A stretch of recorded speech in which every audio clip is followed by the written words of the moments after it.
বিদেশে বিল্ডিং এর কাজ করে বাংলাদেশি প্রবাসী রেমিটেন্স যোদ্ধারা লক্ষ লক্ষ টাকা আর্নিং করে, আর আমাদের দেশে বিল্ডিং এর কাজ করে মিস্ত্রি ভাইয়েরা দেনার মধ্যে থাকে। হোয়াই হোয়াই খুঁজতে গিয়ে আমি বুঝতে পারলাম বিদেশের মাটিতে প্রবাসী রেমিটেন্স যোদ্ধারা এক মিনিটও নষ্ট করে না, আর আমাদের দেশের মিস্ত্রিরা কাজ করতে চায় না। কাজ করলেই তো টাকা পাবে। বিদেশেও তারা কন্টাকে কাজ নেয়, আর আমাদের দেশেও কিন্তু কন্টাকে কাজ নেয়। বিদেশে মোকাবেল বলে, আমাদের দেশে কন্ট্রাক্টর বলে।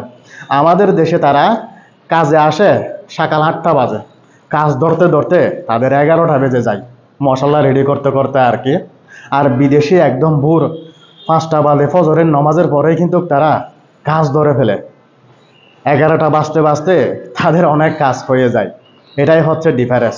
দেশের মানুষ কাজ করতে চায় না, এজন্য তারা ধ্যানার মধ্যে থাকে। আর বিদেশে যে একদিন কাজ করে ওই কাজ কিন্তু আমাদের দেশে 1 সপ্তাহ করবে মিস্ত্রি ভাইয়েরা। এতটাই ডিফারেন্স। অনেকে মনে করে বিদেশে টাকাগুলা এমনি এমনি আসে। বিদেশে টাকা এমনি এমনি আসে না। হাড় ভাঙা পরিশ্রম করার পর কিন্তু প্রবাসীরা রিয়াল, দেড়হাম, ডলারগুলা কিন্তু আর্নিং করে।